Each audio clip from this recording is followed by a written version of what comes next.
शुरुआत में अनुमा जी आपसे ही करूंगा, क्योंकि सीधे सीधे आरोप जो हैं पहले आम आदमी पार्टी पे लगते थे कि भाई इन्होंने फ्री बी की पॉलिटिक्स की शुरुआत की, लेकिन जब से अब कांग्रेस भी फ्री गारंटी ये देने की घोषणा लगातार हर विधानसभा चुनाव में कर रही है, तो कांग्रेस पे भी अब ये आरोप लग रहे हैं कि कांग्रेस की जो आइडियोलॉजी है गारंटी और ये जाति इन पे टिक गई है। इसके अलावा अब कांग्रेस के पास कोई विचार नहीं है जिसको लेकर कांग्रेस मैदान में उतरी हो चुनावों में।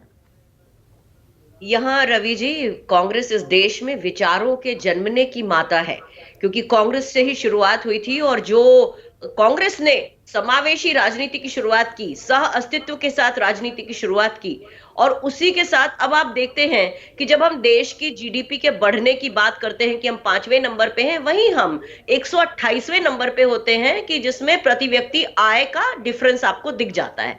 तो अगर हम 128वें नंबर पर है तो हमारा देश समावेशी रूप से आगे नहीं बढ़ रहा है। और कोई भी राष्ट्र जब आगे बढ़ता है तो उसकी सबसे गरीब पॉपुलेशन और अमीर के से पॉपुलेशन के बीच में बहुत ज्यादा गैप नहीं होना चाहिए। नीति आयोग की रिपोर्ट है और उसमें आप ये देख सकते हैं, बहुत साफ है, 25% इस देश की जनता मल्टीपल किस्म की पावर्टी से ग्रस्त है, अलग अलग किस्म की पावर्टी से ग्रस्त है। अभी आपसे सबसे पहले जब आपने प्रभाकर जी से बात की थी तो उन्होंने पीपल्स रिप्रेजेंटेशन एक्ट की बात की थी।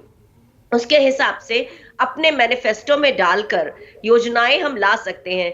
पर यहां आप देखिए, कांग्रेस ने हमेशा शुरू से ही अपने जनता को सब्सिडी बेस्ड, यानी कि फ्री कुछ नहीं दिया था, सब्सिडी बेस्ड मिलता था। अगर चावल भी है तो 2 रुपए किलो, तेल है तो 2-3 रुपए किलो, इस तरह से लगभग 6 रुपए में घर का सामान आ जाता था और वो फ्रीबीज भी नहीं कहलाता था। लेकिन अभी जो हमारी आपके राजीव जी ने बात की, मैं राजीव जी से एक बात में बहुत सख्त रूप से असहमत हूं। उसका कारण क्या है?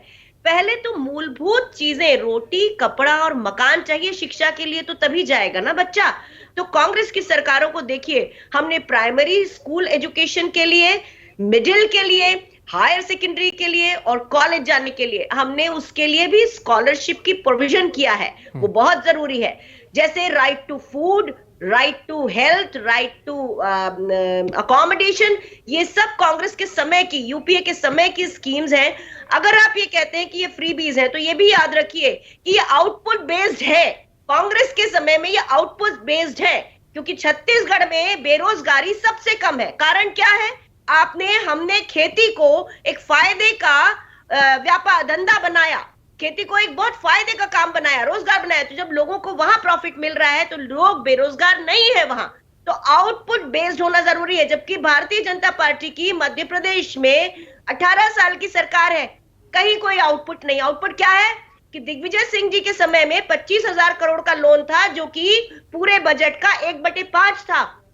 आज भारतीय जनता पार्टी ने उस लोन को पूरे बजट का उससे 33% ज्यादा कर दिया। लेकिन क्योंकि बजट जो है वो 3 लाख करोड़ का है, 4.25 लाख करोड़ का लोन हो गया राज्य पर। तो बिना दिमाग लगाए जो लोग करते हैं, जिनका आउटपुट पर कोई नियंत्रण नहीं होता, उसे आप फ्रीबी कहिए। लेकिन जिससे देश की अर्थव्यवस्था में पैसा जा रहा हो, हमारी गुड्स और सर्विसेज की खरीद बढ़ रही हो, जिससे मैन्युफैक्चरिंग सेक्टर बढ़ रहा हो, ये सारी चीजें एक साथ मिलकर। लेकिन अनुमाचार्य जी, आपने कहा कि बजट बिगड़ गया कई राज्यों का। ऐसे कांग्रेस शासित कई राज्य हैं जहां उन्होंने घोषणाएं की थी कि हर महिला को हम 1500 रुपए देंगे, लेकिन राज्य में वो क्षमता ही नहीं है उनके बजट की, उनकी अर्थतंत्र की ये क्षमता ही नहीं है कि वो हर महिला को 1500 रुपए दें। हिमाचल में यही हाल है, दूसरे राज्यों में आपका यही हाल है। तो फिर घोषणाएं तो आपकी तरफ से की जा रही है ना। चाहे राजीव जी की आप जिक्र करी थी, राजीव जी ने साफ कहा और हम भी ये कह रहे हैं, शिक्षा हो, स्वास्थ्य हो, ये मूलभूत जरूरतें हैं किसी भी इंसान की और ये सरकारों का हक है देना उसे। आज आजादी के 70 साल बाद अगर हम महिलाओं को 1500 रुपए देने पे मजबूर हैं, फ्री बिजली देने के लिए मजबूर हैं, तो इसके लिए कौन जिम्मेदार है कि आज हम अपने एक नागरिक को आत्मनिर्भर नहीं बना पाए? इसके लिए कौन जिम्मेदार है अनुमा जी? रवि जी देखिए, हमारे सरकारों पर 55 लाख करोड़ का कर्ज कब हुआ था? 70 साल पूरे होने के बाद। आज 170 लाख करोड़ का कर्ज है। पिछले 10 सालों में इतना बढ़ गया, 3 गुना बढ़ गया। आपको क्या लगता है? और उसके बाद महंगाई बढ़ी है। तो महंगाई बढ़ती चली गई, लोगों को रोजगार खत्म होते चले गए, सरकार की कोई नीति ही नहीं है। सरकार कंक्रीट के स्ट्रक्चर बना रही है और सोचती है कि उससे वो जनसाधारण का भला कर रही है। आपको खुद को मालूम है किस तरह से हमारे जो सीनियर सिटीजन थे उनको रियायत मिला करती थी ट्रेन में जाने की, वो खत्म हो गई। नहीं तो तो रेलवे ये सवाल तो लगातार कांग्रेस से भी चल किया रहा जा सकता है ना अनुमा जी, कि है। आपकी कोई नीति नहीं है, जो आम आदमी पार्टी ने फ्री बिजली दी, फ्री पानी दी, आपने उसी को फॉलो किया। बिल्कुल ऐसा नहीं है, वही बताना चाह रही हूं कि जिससे पूरी जनता का जो गैप है, अमीरी और गरीबी के बीच का गैप कम हो। ये ना हो कि सीनियर सिटीजन को तो हम रियायत कम कर दें, लेकिन हमारे प्रधानमंत्री जो खुद सीनियर सिटीजन है वो 8-8 हजार करोड़ के 2 जहाज खरीद लें। तो ये कभी नहीं किया था, हम हमेशा संतुलन में काम करते थे। ठीक है, और इसीलिए ठीक कांग्रेस है। की सरकारों संतुलन के संतुलन घाटा कौन नहीं बिगाड़ रहा है? संतुलन